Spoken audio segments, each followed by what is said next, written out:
Cancel. Schweezy. So it's time for another segment of WikiHow articles. I don't know if I don't think I have a good name for it, but it's WikiHow is a website. Most of you, if you've ever had to do anything, if you've ever done anything, like I know there's some people, like I guarantee my mom's never looked at a WikiHow article. She doesn't do anything. I do everything, and I have to ask the question, how? And WikiHow has one goal. It is the how in everything we do. They want to know the answer to how. And in their quest to find the answer to how, you have to answer the hows to the nonsense out there. That's WikiHow. For those of you who didn't know what WikiHow is, that's it.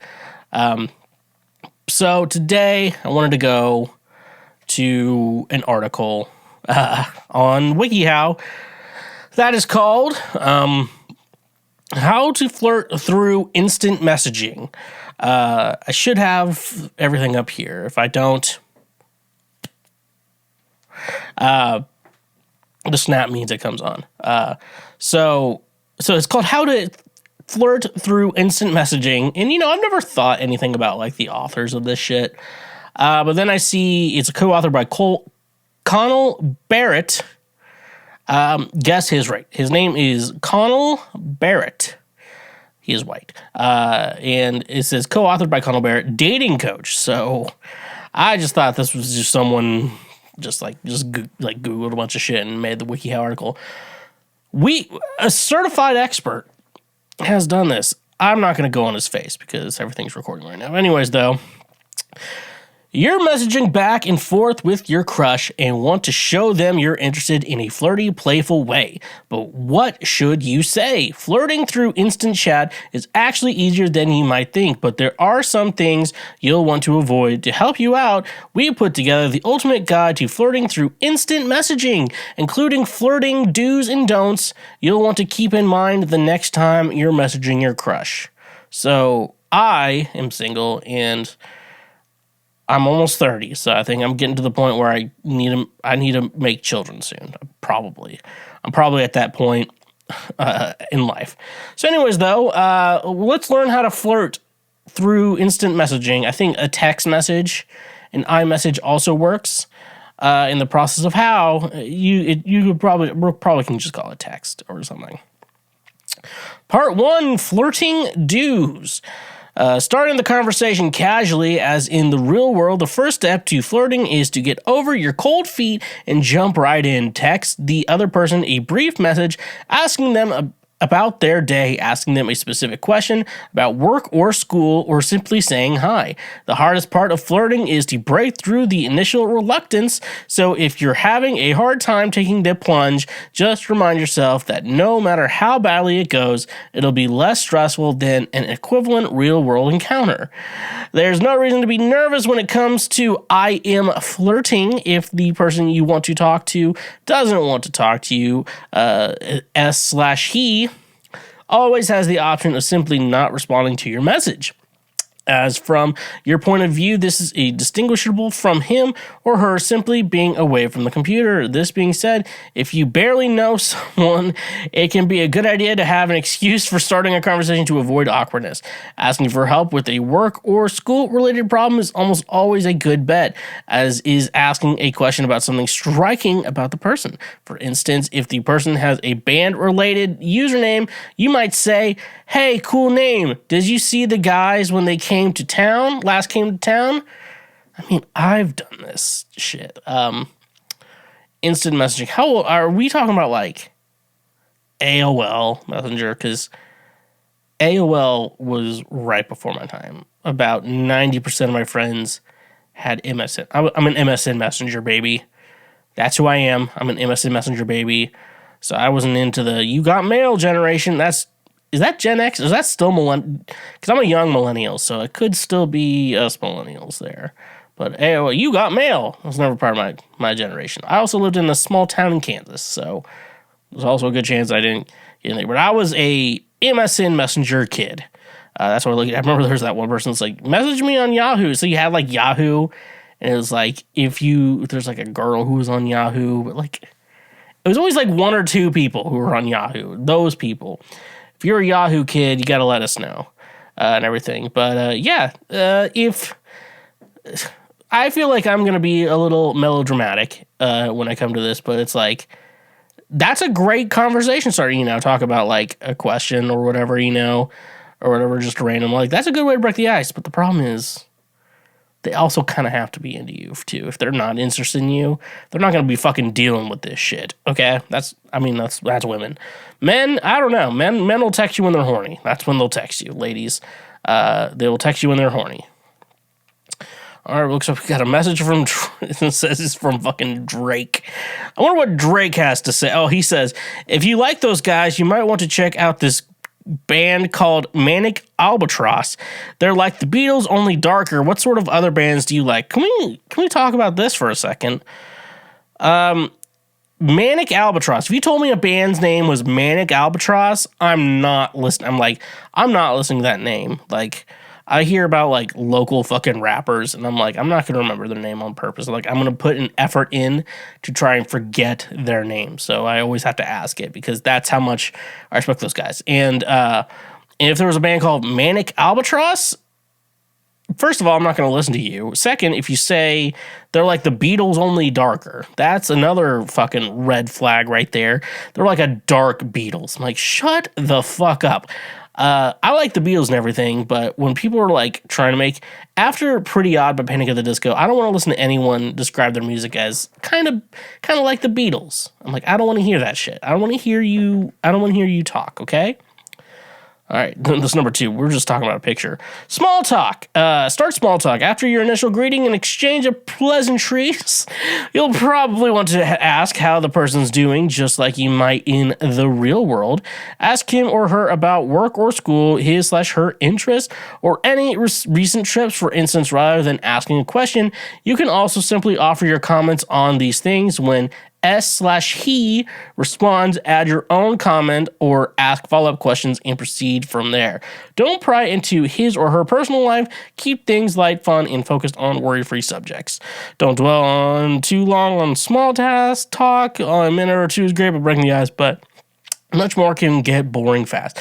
For example, after we've opened up about asking this person's interest in the band in his/her username, it's logical and reasonable to ask about this person's musical likes and dislikes. You can even offer your own opinions and suggestions. For instance, you might say something like, if you like those guys, you might want to check out the band called Manic Albatross. They're like the Beatles, only darker. What sorts of other bands do you like? I'm kind of, I'm a guy, like, people know me as like a music guy, and like I like music and shit like that. But like when it comes to listening music, I thought at a moment maybe I could be one of those music critique guys like Anthony Santano? I'm trying not to say Andrew Santino, but Anthony Fantano. I've got his name wrong. I'm sorry, Anthony. The Needle Drop. I know your show. It's good, bro. I'm like, do I want to be that guy? And I'm like, he's a cool guy. He seems fine. He doesn't seem like completely. He doesn't seem bald enough to be shaving his head bald, but like he's bald. And like his show, he's very good at reviewing albums. Like, I don't want to listen to albums. I don't want, like, I get into a couple songs and I'm like, this album sucks, And I do that. Like, I think 2021, I had to listen to fucking Adele's album. I had to listen to the new Bleachers album, the new Ed Sheeran album, and I hated every second of those albums. And it's sad because I like those artists. And it's kind of annoying. So don't do the band thing. It's like an example you think will work, but it's not. It won't work unless you're me. Especially if you're me, then it won't work.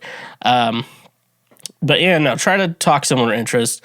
And I'm a big believer in we all really like to talk about ourselves, and I feel like everyone's kind of a narcissist to an extent where there is a line, and once you pass that line, you're a narcissist. But like, but everyone wants to talk about themselves. So try to talk about, so it's like talking about yourselves, but not getting too personal. Some people don't mind, but don't get too personal. Like, you'll be very likable by people. That's very much, I saw a fucking dying liver. I don't want to see that shit. 4 signs of a dying liver. Write these down. I'm like, I don't want to see that. WikiHow, I don't want to see that shit. This couple also fucking just has jaundice. If you're watching the show, this couple has jaundice. 3, joke. Everyone likes a good sense of humor. In the immortal words of Marilyn Monroe, if you can make a woman laugh, you can make her do anything. Don't worry, ladies. The same is true for men. Try to be playful and even slightly sarcastic at your response to the statements of the person you're talking to. For instance, if you asked what you're up to rather than saying looking for people to hit up on Facebook, you don't want to find a better idea or give a sarcastic answer like writing the great American novel or drowning my sorrows. These responses have the added benefit of blah, blah, blah. In our example conversation, yeah, just be funny. Okay, so this is good. This is really good to an extent. The problem I have is I might be autistic, and what people find funny about me and what I decide to make jokes about might be a problem with that. But I don't know. No, the humor will get ladies. Usually the music thing gets them. Like the music, like, oh, you play guitar. And I'm getting to 30. Like girls aren't as impressed in that as they used to be. You're in a band? We talk about, yeah, good sense of humor. Like that'll take you a long way. A good sense of humor. You can't. It's fun. The problem is you got to find the girls with the dark. The good. The problem is actually finding a person with a good sense of humor, because I'm funny. I know I'm funny, but you meet some women and they do not have a sense of humor, and it's like some adult person whipped that out of you, and we're like, well, women don't like funny things and shit like that. I'm like, that's fucking rough. I don't like that, but yeah, no, good sense of humor is good. Oh, Drake's back again. I'm not going to read it because it's probably in number 4. Tease playfully. When you've established a good rapport with the person you're talking to, it's a good idea to up the ante by getting in a good tease or two. As you do so, maintain a playful air to keep the atmosphere light. As a good general rule, the better you know this person, the sharper your teasing can be. That is very true. I have a problem where I will just roast a person's very existence. And it's like, and they're like, dude, what the fuck did you say to that guy? I'm like, oh, I really love that guy. He's really cool. Shit like that. That's not, yeah. So anyways, though, yeah, you gotta be gentle on that. You can't go full Schweezy. Full Schweezy will not get you to a place you want to be on this. So you don't want to go full Schweezy. You got to be very playful and very, very light. Part of me just feels like I'm just making talking to myself at this point. That's honestly what this podcast is I'm saying shit and no one's talking back to me, so I can just keep talking. That's like the dream of this show. So anyways, though, tease playfully, that's cool. This fucking guy sending emojis. Use cheeky emoticons. One of the handy things about flirting via IM services with emoticons as opposed to via purely text-based channels like email is that it's possible to make the intended emotion behind your words explicitly clear. If you're flirting, you'll want to rely fairly heavily on the winking and tongue suck out emoticons that nearly all IM services have built in. Come to your flirtatious teasing remarks with these types of emoticons to make your intent obvious yet playable. That is good, because if you think something's not gonna pass on someone's mental mind over text message, it's not gonna be good.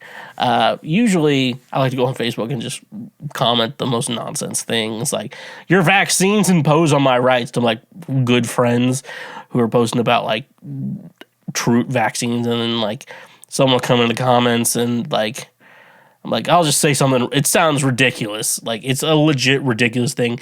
And someone will try to hype me. So I'll send, like, an emoji or a fucking dumb meme back. It's usually that caterpillar from Bug's Life. Like, it's usually that one. And then people will still fight. I'm like, buddy, at this point, I'm just goofing around. You need to calm down. So, emoticons are good just to, like, if you are really wanting to make it go across that it's a joke, that's the one you want to do. Number 6, if you're getting a good response, heat things up. If conversation partner seems to reacting to the good humor to your jokes and teasing, you may want to make the transition to more intimate territory. Do this gently. Don't go from lighthearted teasing into full-on come-on mode. Instead, make subtle innuendos implying things. Don't outright state them. This is called being smooth. And it's a valuable skill sought by many, both online and in the real world. I don't know. See, I'm a grown man, so for me, when I think about good response heating things up, I don't like doing that over text or messaging like that. I'm a grown man, so that shit needs to go to let's meet up real quick. And if things are that good, you figure out the next available day for both of you, and you figure that shit out. As I would like to say, you figure that shit out. I just went to my home screen. Sorry, fellas. It's still this Drake guy. If you're getting a bad response, back off. Flirting with people anywhere means dealing with the possibility of rejection online, where communication is cheap and impersonal. The possibility is a very real one indeed. If the person you're flirting with doesn't seem to be reciprocating, cut your losses and exit the conversation gracefully. For instance, you might try saying things that you're something you need to do. Homework or job-related activities work well as excuses, or that you need to go to sleep. The exact excuse you use to exit the conversation isn't important. What is important is that you respect the wishes of the person you're flirting with to avoid dragging out a needlessly embarrassing exchange. I hate this, because like every romantic comedy ever has told you gotta pursue her, and pursue her. But then this is the real world. She's not really responding to you. She's not really trying. You got to back off because she's not into you. And it's weird because in the back of your mind, like, oh, I'll prove to her. And I'm like, I don't think there's a good way to prove to her. She's just a dumb bitch. That's what I'm going to tell you, fellas. She doesn't see you for who you are. She is just a dumb bitch. And for the ladies, you did not hear me say that at all. This one's long. Be the person to end the conversation. To go referring online in real life is to end an encounter by leaving the other person wanting more. In the world of I am flirting, this means that you should shoot a quick goodbye message before the conversation starts to grow stale. This way, the person you've been IMing will have only fun, positive memories of the encounter, not awkward memories of struggling to find something to say as the conversation goes on and on. Very cool. I like that. We're at part 2 finally. Flirting don'ts. Don't be too self-deprecating. I'm not even going to read this. I know this is true. I went too hard at one point on the self-deprecating. I went way too hard at one point, and it was bad. Now I'm just better than all of you. So y'all know this. I'm not even reading it. Don't be too sappy. I'm not even going to read these fucking. I already know. It's like. You can't want someone too much, and like you can't be too mean. You got to be somewhere in the middle. And it's like, I just want to be myself, I do get annoyed with that. It's like you can't act like you care about her. I'm like, but I do care about her. But don't let her know that. I'm like, I feel like a normal woman would appreciate that. That's a weird thing for me. So the whole sappy shit, don't be too clingy. That's also one thing. I think the thing with being clingy is it's not bad to like a bitch. It's not bad to like her. We get to the point where it's like she shouldn't be your. You should have like make sure you have your own thing going on first, fellas. I want that to be fellas. First thing you have going on is your self thing, and build your kingdoms. And then after that, find a bitch. Like that. That's why you see all these fucking old guys with 22-year-old girlfriends. Like, the 22-year-olds will always be there, fellas. But your kingdom may not be, so build your kingdoms. That sounds like a fucking... I don't even know what I'm trying to say here. Don't fucking quote me on this shit. If someone tries to use me out of context, I'm going to show them the context. That's how I'm going to fight back. Fight back with context. Don't be vulgar. Different people have different attitudes towards when it's appropriate to use dirty language, potty humor, sexual reference, and so on. Respect the difference online when bad language, violence, humor, and sex, all the food cooks away. It's forget. Okay, so this is like, honestly though, like, I have a vulgar sense of humor. I laugh. I watch people like who were working in a factory and their bodies got stuck in the machines and they literally died, and I kind of laughed. I need someone to at least keep up with that, like every relationship has like fucking pros and cons, but the important thing is, I think sense of humor is a good thing. Both hating the same things are the most important things. Sense of humor and both hating the same things. So that's very important. So yeah, if she's not into that, you need to find a new one because she's not fun. That's a big answer. And that's it. No, we finished it. I can end it here. And it's gone from the screen. So don't be stingy, fellas. Hey there, you just checked out a highlight from Cancel Schweezy. Thank you very much. I'm glad that you learned something and that you are now a smarter individual. Just so you know, we have full episodes and other many highlights available now. Click here for the next best thing that you can go check out as well. And make sure you press that subscribe button and press that notification bell. That way you get updated anytime we make a new post or anytime that we make a new highlight or full episode. So thank you, honk if you love butt drugs, and stay awesome.